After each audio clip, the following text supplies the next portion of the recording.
So, welcome everyone, of course, as I was saying, welcome to Gathering the Roll, the tabletop news program for February 27th, 2018. So this is all the tabletop news you might need to know about in the course of the week. All the new releases, interesting things going on, and especially some new and interesting kickstarters, products, things that are out there for you to get. Why don't we, of course, just dive right into our segments here, because we always like to dive into it, and we like to start out with our CCG Binder. That's the place I like to start out with. And, of course, in our CCG Binder, we have to start out with, here today, Cardfight Vanguard. So, in Cardfight Vanguard, we have the Cardfight Vanguard G Extra Booster Volume 3, Galaxy Stargate. Cardfight Vanguard G. Cardfight Vanguard always has crazy names. You can't get beyond this. So this is more for Dimension Police, Nova Grappler decks with this booster. Also some Link Joker cards and power-up cards from Rondo of Chaos and Salvation and Messiah Dragon's Rebirth. Woo! Yeah, a lot of English there. So it's going to be 76 types of cards, 72 new cards, 4 reissue cards. 2 cards in every pop, so we're supposed to be rare or above.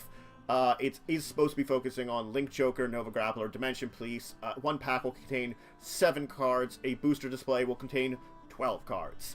And this went available on the 23rd, so last week it came available. So if those are 3 of the clans you use in Cardfight Vanguard, you might want to check out these packs and see what it can do to help improve your time using it. So, but of course, that's our CCG Binder. We want to start diving in right after that into our RPG bookshelf. And let's start with some Pathfinder, because there is a Pathfinder release this week. Inner Sea Taverns. Yes, it's the Taverns of the Inner Sea are now available for you to check out. So people belly up to bars all the times, and this is a guide that delves into the 6 of the Inner Sea region's most interesting watering holes, places that you might want to go to best. Now, each entry comes with a kind of detailed map, a gazetteer, some basic kind of info about, like, any kind of staff, the owner, who frequently guests it, any kind of particular special drinks that might be available at the location, plus, in case you need it, couple of plot hooks, because you never know when you need to know what you're doing when you're there. And this has very different styles. They have one that's more of like a pirate ale house. It's a lot of rowdiness. Another one's like a tea house of the Tien style, basically your Asian style tea house in their version of it. And there's also like a quaint tavern that's actually a front for a group of spies. So there's a lot of variety in these places here. And it offers the handful of exciting locales where you can either begin your quests or spend some of your hard-earned coin. And has some rules for some pub games you might want to be playing in the tavern, or put into your taverns, depending on, you know, what kind of side you're going on. So, Inner Sea Taverns is up. It's one of their paperback books lines. It's a campaign setting. You can check it out now. Also out, we have Star Wars Dawn of the Rebellion. It's a source book. Okay. So in the first 3 movies in Star Wars, number-wise, not release-wise, Palpatine sees power, he's ruling the galaxy with an iron fist. We're basically talking the prequels, for those of you who are actually good nerds and know Star Wars. And there are plenty that want the Republic back in the form it has, and we have to go from those people and their resistance movements, what's known as the Rebellion. But it's not an easy start. And that's where Dawn of the Rebellion source book comes in. It's supposed to be an era source book for the Star Wars role-playing game by Fantasy Flight. Basically taking you into the time past then. It's kind of got Rogue One and Star Wars Rebels, those 2 series, Rogue One the movie, Star Wars Rebels the animated series, getting information from those 2 and combining kind of this era, taking us from the, you know, a bunch of like kind of renegades, kind of rebels, into a rebellion, where we see kind of in Rogue One leading us into the A New Hope, the technically first movie ever out, 3rd, 4th movie in the numbering sequence. This is whether your campaign is themed around the Edge of the Empire, Age of Rebellion, or Force and Destiny. or a blend of all three, it could work. It works with all three of the themes they've come out with for the Star Wars games. With a new range of specialization trees, species for your characters to play, denizens of the galaxy that they might meet, lots of new iconic wars like Alderaan, Jedha, and some more other ones that you can also check out some information about them, and information on every level of the organization of the Empire that gives you kind of a solid background for any stories of, you know, fringe or rebel groups, or maybe nascent Force users, kind of things like that. So that is available now from Fantasy Flight, of course. Alright, but moving on, we do, of course, also have Achtung! Cthulhu, an adventure series. So we have 0.1942 Code of Honor.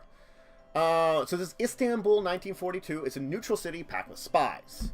There's Soviets, Nazis, Brits, Yanks, the Japanese, and a host of other nations in a kind of deadly war of spy in amongst of cocktail bars, polite styles, and there's things like the infamous Snake Pit and the Park Hotel, various jazz clubs, some fashionable restaurants, plenty of places where all these spies can kind of ferment and do their job here. But that's not the only thing that's going on in the city itself. There's something terrifying going beneath the ancient streets, and meddling forces have earned ancient treasure, setting in motion plans centuries old that will threaten to change the whole course of the war, and even the world.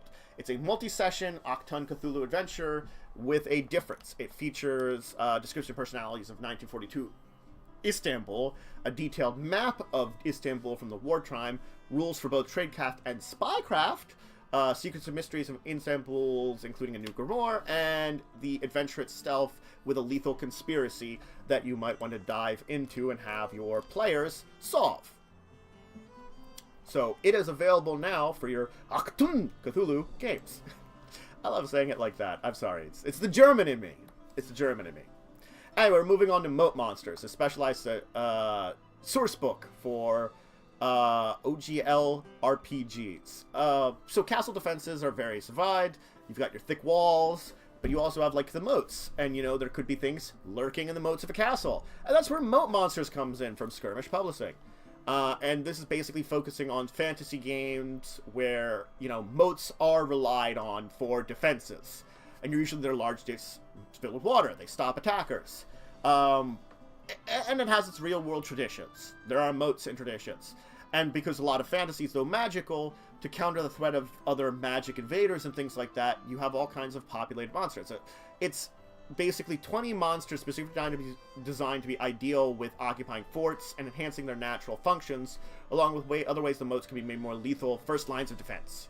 And they're basically using OGL system, which can be easily adapted to many different RPGs based on and derived from it. So if you're interested in adding some, if you like the OGL systems, and you're interested in bringing in some Moat Monsters into it, here you go. A source book ready for you to get. It's actually only $2 up on Drive-Thru RPG for the PDF. Let's move right along, though, because we want to hit our card game desk. And, of course, Fantasy Flight has a few more things out for us. The Star Wars card games, Trust in the Force! So, the Star Wars galaxy is filled with adventure and danger, and they try to kind of show that off with the Star Wars card game.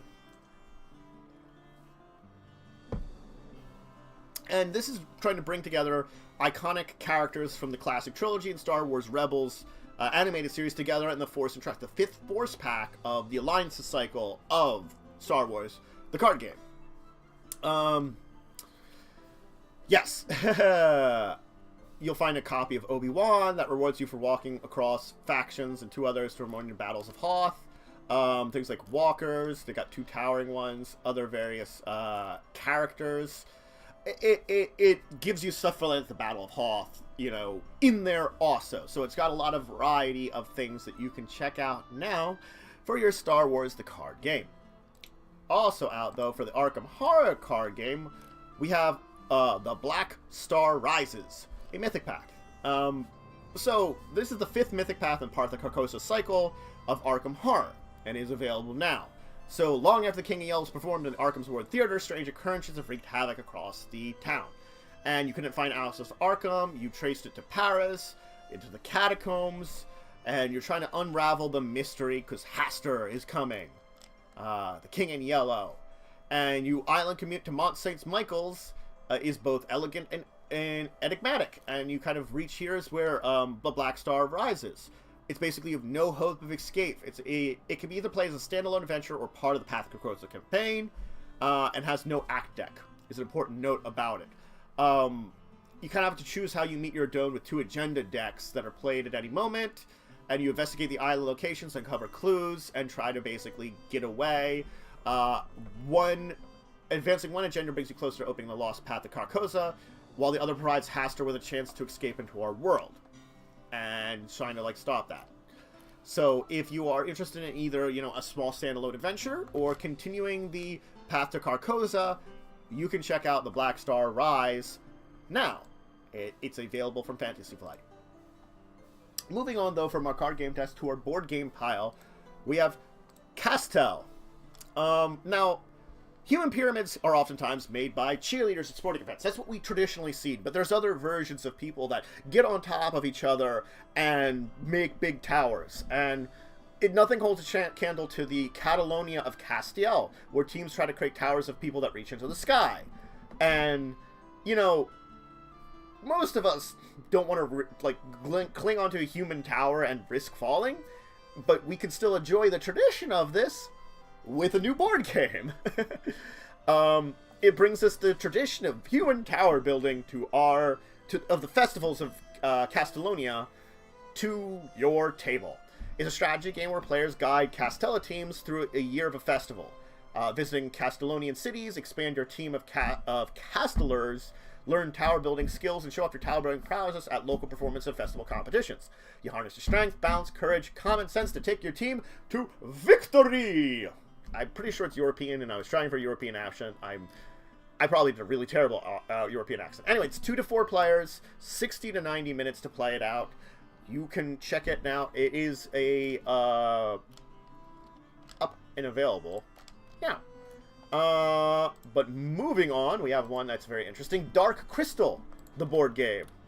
Alright, so maybe you know about Jim Henson's The Dark Crystal. Maybe you don't, but let me tell you, those of you who do not know about it, I would recommend you go see it. It is a classic. It is a very interesting kind of dark fantasy movie. Many of us, more my age, or some of us even older, some of us even younger, have seen it. It's a world of strange mythicness, and your kind of guide, Jen and Kira, pass the ruthless Skeksis in order to restore the Dark Crystal with a lost shard. Basically, you're kind of recreating some of the basic plot of the movie a little bit, just a little bit. So it's a board game for 2 to 4 players based upon the movie. It's got 4 collectible kind of little figurines of the characters, 2 Gelflings, Jen and Kira, with Fizzgig, and 2 Skeksis, the Chamberlain and the Garmouth Master. It's got its rulebook, it's got the game board, 25 world cards, 9 mystic cards, 7 sexy cards, 15 minion cards, 20 game totens. It's got a set of polyhedral dice, D4, D6, D8, D10, D12, D20, the 4 character sheets, 4 special ability cards, cardboard stand-ups, and an Ori turn track. Yeah. Yep. Yep. So it is indeed available now if you want to check it out. If you're a big fan of Dark Crystal, it's going for £40 up on River Horse's site, which is like somewhere between $50 and $60 US, as I recall. I'm not 100% sure on the exchange rate at the moment. But if you want to try for some movie-based adventures, that's a very good classic one. You can check out this board game, of course, now. Why don't we move on, though, because we have a number of things in our Kickstart display today. And let us, of course, start with the Devil's Run role-playing game. This one is technically one that had been, for Savage Worlds 2D20, it had been up on Kickstarter. It is back up on Kickstarter because they tried it before and they're trying again. And this is a post-apocalyptic, this is a post-apocalyptic world, and it supports Mophidius's 2D20 system as well as Savage Worlds. And they're relaunching it right now because they love their 2D20 with Conan, Infinity, John Carter, Star Trek, and using the Savage Worlds rule set. You're floating a post-apocalyptic setting with crazy and fun. And it's based upon the Devil's Run board game.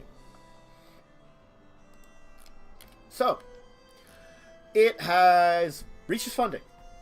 So, they failed before, they've succeeded this time, they've hit their funding, they are, bam, done. It's got 13 days to go, they are moving into their stretch goals. That's the good thing about it. And again, it's all about, Route 66 in a post-apocalyptic world, high-octane adventures, on the road, kind of Mad Max, Road Warrior kind of things. And that's what it's trying to bring to you, that kind of feeling of the post-apocalyptic world, but the post-apocalyptic car driving, battling it out world to your game, to your tables where you can play with your friends. They are, of course, with their stretch goals, planning to upgrade every printed copy to hardcover, a free player's guide PDF with every RPG pledge and above, and that's what they've got right now. They have more possible Kickstarter stretch goals they could be planning. They are approaching the hardcover upgrade right now for any books that they be printing out. So right now you get a soft cover, but if they get the stretch goal, they'll get hardcovers for everyone. But the Devil's Run is successfully funded and is up on Kickstarter now. Alright, let's talk about Era, the Empowered. So this is adding to the Era line of RPGs. This is like the Consortium, Survival, and this is all about spandex suits. This is superpowers. Gain the mighty powers of strength, speed, energy manipulation, mind control, and other super powerful abilities. And go against super foes from assassin guilds to ancient gods to space empires. There's a lot of variety too,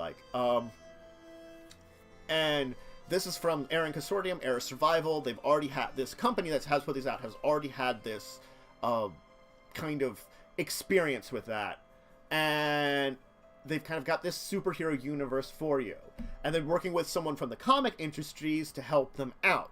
It is a D10 rule set with a vast amount of character building, empowered abilities, choices, lots of choices for your characters, and lots of outcomes.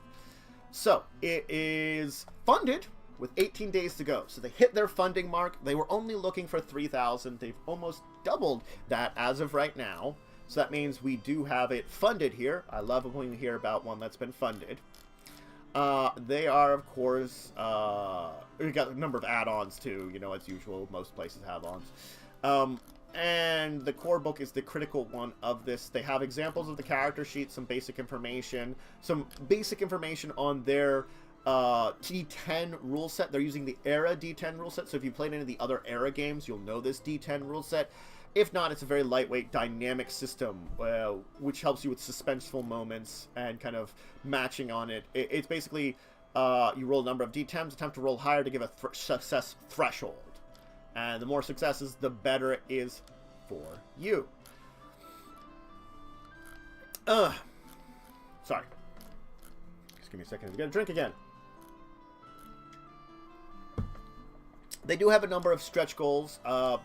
They have unlocked a few of them. Postcards, Empowered Department Campaign, a Player's Guide, some things on character sheets, an Alien Invasion campaign, other campaigns, some things that are basically about like Golden Era superheroes. Those are all other goals. The big one is at 10,000, which they could reach. They've already hit nearly, the 6,000 mark, so they could hit that 10,000 and get the Golden Era superheroes, which is their big end of their thing now. But it's up on Kickstarter now if you're interested in something different with another superhero RPG that looks a little interesting. So Pirates Campaign Compendium. It is also up on Kickstarter. So this one is also funded. It's funded at 400%. It's made for exciting collection of pirate adventures, heroes, treasures for aquatic adventures in both 5th edition and Pathfinder. So this is D20 all the way. 6 days. 6 days to go for this one. So, I mean, lots of people love pirates. I love pirates. I love using pirates in very interesting things. I like getting an accent. Arr, me hearties. I love doing some pirating. And of course, having something that gives us a lot of information, a lot of stuff to help you with aquatic adventures on the seven seas is always wonderful and helpful, from various kind of figures based on historical high seas adventures to sea serpents, you know, broadsides, wealth of accessories for basically pirate campaigns. That's what this book is all about. That if you want to have some pirate campaigns, it's got information for you all about it and putting it all together in one big, basically, compendium book for you. The thing is, it also has 5 complete adventures. It's got information, 5 adventures, dozens of magical maritime artifacts, a number of sinister sea monsters for your best area, the briny deeps. Whew. The Pirate's Codex, of course, which I was talking about, with NPCs from levels 1 to 16, a carefully developed crew of allies and adversaries, some things about some, basically 8 ready-to-play PCs for you. So that's over 200 pages with adventurers, bonus information about your adventures, all these kind of things put together in one big old book that you might want to. And they got some sample pages up there. They have a number of levels that gives you a whole bunch of different bonuses to it. They have a number of add-ons, a couple of interesting things. Sorry here. They do have some bonus goals. They've unlocked aquatic archetypes for seagoing characters. They've unlocked a sea monster marine mythology. They've unlocked seafaring feats. They've unlocked distance score scriptural magic. They've unlocked more aquatic archetypes. They've unlocked a whole bunch of stuff. A lot more like various monsters, aquatic archetypes, more feats, things like that. They still have a couple more things that they are willing to do. And they include some basically, like, areas that you can kind of get magic items based upon various cultures. And that's one of the ones that they have. But anyway, it's all stuff that they're going to be putting together. More stuff. They're on their stretch goals. If you're interested in a pirate-based RPG, check it out now. Darkhold. Goblin Adventures. Okay. Terror of the Black Isles RPG Darkhold. It's a Goblin Adventures RPG using the Savage World system. Okay. This is a campaign for the 3rd book in the Darkhold Goblin Adventures series. So, yes. Every goblin knows that sailing on the Bash and Bottom Sea, especially around the Black Isles, is basically dangerous. And no one actually knows what's on the Black Isles. No matter how far you saw it, you never seem to reach them. Until now. You've basically arrived on the Black Isles. And this 3rd book here has you exploring it and its unearthly terrors, strange creatures, the problems you're going to have there. And it's fully compatible with the Savage World system. It's the full adventure locations, new equipment, creatures, and new racial templates that you can use for your Savage World games, and especially includes in the adventure now. So this one is funded. It has hit 200% of its goal, 5 days to go. So if you have played the previous Darkhold Goblin Adventures, this one might be interesting for you to check out. They're Duckmen. They make jokes about Duckmen in this one, and they really do look like Duckmen. No, you see the Goblin, and they've got the Duckmen. You know, they've got Duckmen. And that's one of the things you might have the ability to play as, a Duckman with this one. Anyway, so Darkhold the Goblin Adventure is the first 2 one. For $5, you get a PDF of this one, and all the stretch goals. And for $12, you get a printed copy, and you can do things to get, like, they've hit a couple of their stretch goals with extra things to add to it, and they have add-ons of, like, the previous 2 adventures. So, if you want to have the previous 2 adventures, you can add it on to this one also. Goblin Adventures is available now up on Kickstarter for you to check out. Rough and Tumble. Good and bad. It's the 3rd installment of the Rough and Tumble board game. It's gameplay a lot like chess, but a hexagonal board instead of the usual squares. It's also, because it's got you can actually put it out on a 3D printer if you have one. No shipping required. Just download a file, create minis yourself right on your desk. If you have a 3D printer, you can do that too. And the new set includes Chaos and High Elves. So you choose between 4 teams: Dwarves, Orcs, from the first edition of the game, Chaos and High Elves introduced in this expansion. It can also play. There's also possible to play Rough and Tumble with the only expansion. The 2 other editions can be separately from another. It's not a normal board game you can buy on a shelf. It's a game for your 3D printer. You basically get files to print out your thing. You basically want to own a 3D printer. If you don't own one, it's a possibility to buy one, or to go to somewhere that gives you the service of using one. Basically, is what it is. So there is no shipping cost to it. You can print it as many times as you want. You can decide the printing dimensions. You can have them as the size they recommend, or even gigantic sculptures of these. It's up to you. And you can use the miniatures for other games as proxies for other things. They definitely say that you can do as available. So, this one has hit its pledge goal by a lot. It only wanted 123 for a pledge goal. They were not looking for a lot for a pledge for this one, so they hit it. 27 days to go. Just checking at it. They do talk about why they did specifically 3D printing and things like that. And the pledge goals aren't very big. So it definitely makes it that's very easy for you to get a lot of the pledge goals if you really want to. They do have a number of add-ons also of other various miniatures, which will have you the 3D information on. And no real stretch goals up on there. So it's just a very simple thing. Up now. If you're interested in the game, you want to try it out, it is up now. Let's talk about English. Brain, now go. Ancient Grudges, Bonefields Miniatures game. Okay, I don't talk a lot about miniatures games. Normally when I talk about them, I talk them when they're up on Kickstarter. And in many universes, undead are aligned with another. They see the mutual deadness as reason to get along. But not all, and every undead creature gets along with other. And being undead, their grudges last for a long time. And that's where this comes in. Ancient Grudges Bonefield, which is basically, you create your own warband of undead to go up raiding against your opponents. The book contains rules, scenarios, stories, painting guides for painting out the miniatures. There are 2 gamer pledges available that contain everything you need to get started.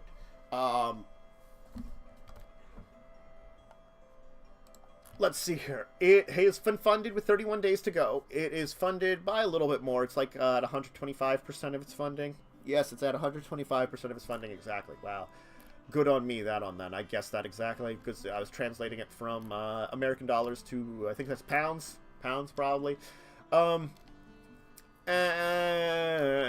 there's a deluxe box available with a lot more things. You basically have to get... You can get a starter set with various war bands, the field boxes, the deluxe boxes, the Undead Horde, the Undead Legions, which is just a lot of extra miniatures. There's a lot of add-ons. So there's a lot of choices for the level of miniatures that you want to get, and the different types of war bands you might want to get for building out your ancient Grudge battles. They have some stretch goals. They've unlocked dwarf zombies. That's a stretch goal they did. They've also unlocked the Goblin Poker and 2 Goobers, as they call them. No, that's the next one. I'm sorry. Dwarf Zombies is unlocked. Goblin Poker and Goobers is the next one. And then they have Goblin Catapult. And more other stuff for goblins, goblins, dwarf mummies, mangy goblin werewolves, undead goblin fantasy football team as their top one that they have right now. So they do have shipping prices to the UK and European Union based upon the weight, and they also include rest of the world in weight. The rest of the world is a little more expensive, so those of you who are like me in the US still get them, but depending on how much weight you have, it depends on how much it will be for shipping cost. So in grams, that's important to say, in grams. So it's up on Kickstarter now. Let's talk about Warworn Empires 3, Dark Ages. It's expanding, the company behind it is expanding their Warworn Empire line with a new Dark Age figures. If you're looking to miniaturize your historical gaming, you want to check out the various sets that they have. It's a comprehensive, modern, high-quality range of 15mm ancient miniatures. And this is their third phase of it. They have hit their goals. They have hit over 400% of their goals with 3 days to go. So this one's going to be done soon. And they're having figures from the Decline of Rome to the Rise of the Byzantines. They're covering the Dark Ages with this one. So it's a big number of sets of various types of miniatures that you can get. They have hit a lot of their funding goals. They funded Normans, Anglo-Saxons, Vikings, late Romans, Palamrians, the Huns, the Byzantines, the Arabs, Arthurians. There's a Horde. They've hit a lot of stretch goals. They've funded a lot of things, unlocked a lot of different types of figures. There still are some figures that are locked, though. And they do have a back catalog of various armies. And these are just figures. What you do with the figures, they have some information of them. They're pewter figures. Yeah. So, like, the top end is 360 pewter figures for $167. You basically choose a starter army, 8 packs, any 7 packs, and all free stretch goal figurines. Yeah. Whew. So you can get a lot of miniatures with this. Even at their smallest one, which is $56, it's 96 pewter figures that you get with it. So you get a lot of historical figures with this one if you're looking to expand your figure collection and you like a little bit of history.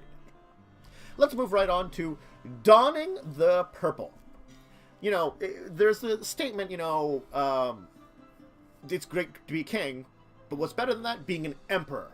And of course, being the emperor of a vast empire, such as the Romans, or an empire like them, is anything better. And that's why you don your regal robes, your purple robes, your royal purple. But, you know, there's always a target at your back when you're the emperor, and, you know, good old Brutus stabbed Caesar in the back, and it might happen to you also. So there's always a usurpers out there to basically stab you. And so it's focused on the year 193 AD in the Roman Empire. You're not quite as great as you are. Enemies are crossing the border. There's famine, political intrigue, tearing the empire apart from within. The previous emperor was killed by his Praetorian bodyguard as like the powerful vacuum, and that the families of Rome are trying to fill. The powerful families of Rome. And are you ready to become the new emperor yourself? If you fail, the other families are probably going to take a moment's notice and also backstab you and kill you too. So, it has hit its funding goals with 22 days to go. We're really on a roll with the funding goals here. This one has reached 150% of the money it was aiming to go, and I have no idea what kind of... oh, Norway! It's Norwegian. Thank you. Figured it out. It's for 1 to 3 players, 70 to 90 minutes. Kind of gone over the basics of it. It talks, if you want to look up at the gameplay, it talks about, you know, taking care and managing the empire well and not having to deal with other people do it. It has a set of rules that are print and play, and you can play it on Tabletop Simulator. So if you're like me and play on Tabletop Simulator, they do have that option available. They do have a number of stretch goals too, with the project funded, double-sided mats for some new options, linen finish and all cards. They're currently working on some new event cards, hidden agendas, and some advanced rules and extra game pieces as the top end of the one that they could still hit. That's the only ones they've revealed for now, and that's when they hit another like $4,000, $3,500. So, Donning the Purple is up on Kickstarter now. It's another one that's funded. We're going pretty good. All of them seem to be funded today. But anyway, let's talk about Twilight of the Gods. Seasons of Revelation packs. Expanding your power. 3 new expansion packs for Twilight of the Gods. Also funded. 200% of it. 7 days to go. Oh, look at that. We're doing really good on the funded this week. So if you played Twilight of the Gods, great. These are 3 new expansion packs. The Season of Prophecy. It's the Season of Prophecy, Season of Epiphany, and Season of the Apocalypse. And it's kind of a little bit of weather themed. Each of the seasons are a 50-card pack that expands upon the current age. In this case, the Age of Revelations. Each pack includes at least 1 new deity card, plus new cards for each factions, and a few original base game cards with enough copies to reach your full deck potential. Basically expanding upon the game with it. And you're basically looking to... for $30, you get a set of the seasons. You get all 3 expansion packs. Simple as that. Plus, you get the Kickstarter exclusive foiled God cards.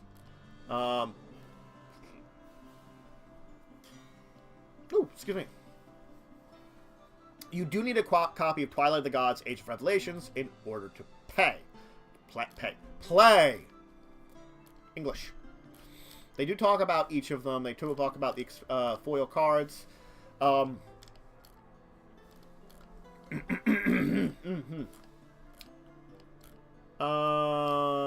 that's about it. They don't really have a stretch goals up now yet. They're just working on getting everything together. They might throw up some stretch goals. They might just keep it at that. You still need the base game. But let's move on, because we do have a few more to go on to. And I do have a schedule, actually.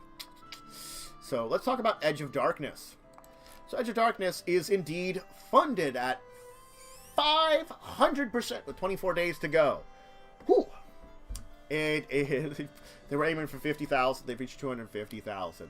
So, this is from AEG, the company, and they've launched this for an ambitious board game that involves deck building and card modification, kind of like in Mystic Vale, if you know that game, along with worker placement, area control, threat elements, all rolled into one. And that's why it's ambitious. It's a lot of elements from that you could play just games on their own about, rolled into one. You take control of one of 4 guilds and fight to keep the land of Aegis alive. Basically, the city of Aegis struggles to survive, blight draws near, and the 4 guilds are trying to keep things in check. There's a double-sized evolution for the card crafting system, innovated shared deck building mechanic, variable location boards for repeat play, a threat tower, an opposing basic plastic randomizer for the source of light, card-driven worker placement. It's a mid-weight Euro size 2 to 4 player, plays about 90 to 120 minutes, though one of the stretch goals, the first one, which was unlocked, was solo play, so you can play it solo with the specialized rules. Kind of how will you defend the walls, how you will keep the corruption out, will you kind of summon heroes and have them fight against it, or just expand your forces to do it. It's basically saving the city, saving the world, finding out a good way to do it. Whew. I should have brought more water. So as I said, they had a number of stretch goals. They have hit a lot of their stretch goals, including solo play, coins to plastic engraved and embossed, reputation tokens are plastic, influence tokens are plastic. They've changed the agents to 3D models. Extra locations, more and more extra locations that they've been adding into that helps you expand and replayability. The more locations you have, the more replayability you have, and they've had a huge number of extra locations, basically a whole bunch of them, and the first player miniature, a turn tracker miniature were added. The current stretch goal they have is guild-specific starter card art, the Anointed Partition. So, yeah, they basically have gotten through a lot of stuff. So if you want to try to jump in on this, a very ambitious board game, you might want to check out Edge of Darkness now. Now, there are 2 things I'm going to talk about briefly, because guess what? They are late pledges. So we're not going to go dive deep into them. I've talked about at least this first one, Tiny Epic Zombies. We talked about it previously on a previous episode. We talked about it a little on discussing Tabletop. You know, it's surviving a zombie apocalypse in Echo Ridge Mall as a cast of characters. A late pledge is available because it hit some pretty big goals in its Kickstarter, and they want to kind of like, you know, show off.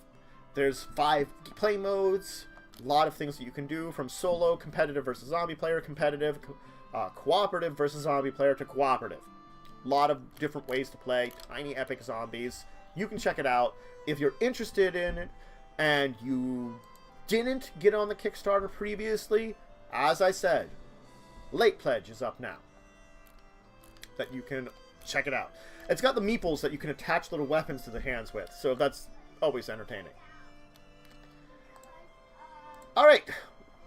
Ooh, that for a second there I don't want to load up. Also up for late pledges is Dungeon Land 12 Realms. If you missed out on the Kickstarter, it's a game for 1 to 4 players. We head into a dungeon, take the mantle of famous characters from folklore, and look for adventure and loot. Pretty simple like that one. We kind of talked a little bit about... I don't know if I actually mentioned this one. This might be a little bit older one. But regardless, 12 Realms Dungeon Lands, it seems like an interesting one. If you want to get on a late pledge of it, it is available for the time being that you can jump in on it. There's 11 days left to participate in that one, at very least, for the late pledge. The Tiny Epic Zombies, I'm not sure how long they're going to do the late pledge for. Probably not too long. It'll give you a small chance to do it. But at least I said, you know, for the 12 Realms Dungeon Land, 11 days that you can do for it. But anyway, so that's it for the news for this week. Thank you all for joining me, both here on Twitch, and for those of you that come and visit me on the YouTube side to check things out. I will be back, of course, next week with more news. If you want to check out more on some of these news stories as we discuss them, we're going to have to talk about a few of them on Discussing Tabletop this Saturday at 1 p.m. Eastern Standard Time, where Worm and Joe will join me. If you have any questions about any of these news stories, anything you want to discuss about them, you can, of course, always reach me if you're in chat, or you can leave it in the comments if you're watching this on YouTube. You can also email me at discussingtabletop@yahoo.com. That's a great place to reach us. Just general questions or questions you might want us to answer on Discussing Tabletop, both versions of them. You can always reach us on our Discords, and my Discord and my Twitter, or Worm and Joe's Twitter. They're always there to help me out, answer questions, consult with me. We always talk about a lot of these things. But anyway, thank you once again for joining. I'll see you next week. Have a great day, and goodbye.